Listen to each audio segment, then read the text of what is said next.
Et puis toujours à la page rugby, des centaines de jeunes joueurs venus de toute la France et même d'Irlande, d'Italie ou encore de Suisse sont en ce moment réunis à La Valette. Le 15 du Coudon y organise en effet son tout premier tournoi international, Basile Moretis. Aujourd'hui et demain, plus de 100 équipes sont engagées dans toutes les catégories jusqu'au moins de 14 ans. C'est un véritable défi pour le club organisateur qui cherche à pérenniser désormais ce grand événement. Reportage sur place de Tom Viala. Contrairement aux apparences, il s'agit bien là d'un tournoi amical. Mais au bord du terrain, la tension reste palpable jusqu'à la tant attendue délivrance. Avec 3 victoires en 3 matchs et 0 points encaissés, c'est le genre de matinée rêvé pour le 15 du Coudon. Même si ce week-end, l'enjeu est ailleurs que sur la pelouse. C'est l'hommage aux anciens de La Valette, tous les Basile Moretis qui est un ancien éducateur et responsable des clubs de rugby.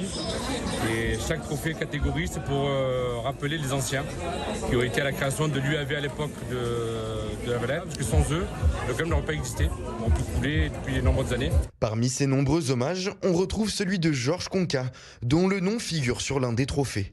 Son fils, Christophe Conca, est aujourd'hui l'entraîneur des moins de 14 ans du club valettois. Ça fait quelque chose, ça rappelle un peu les bonnes années passées à l'école de rugby avec mon papa qui a commencé à m'entraîner. Ce trophée, il est magnifique et en espérant de pouvoir le soulever en fin de journée, ça serait bien.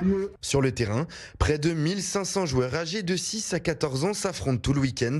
26 clubs venus des 4 coins de la France et même d'Italie, d'Irlande et de Suisse. Un défi de taille pour les organisateurs qui préparent ce rendez-vous depuis de nombreux mois. Ça fait à peu près un an qu'on est dessus parce que oui, il y a une préparation qui est assez colossale entre le recrutement des équipes, le fait de les héberger, de préparer toute la logistique, la restauration, le plateau sportif évidemment. L'idée c'est de faire vivre tout le territoire et si possible d'avoir aussi des retombées économiques pour la ville et l'ensemble de la métropole. Plus de 3000 spectateurs sont attendus ce week-end pour un tournoi aux allures de fête du rugby valettois.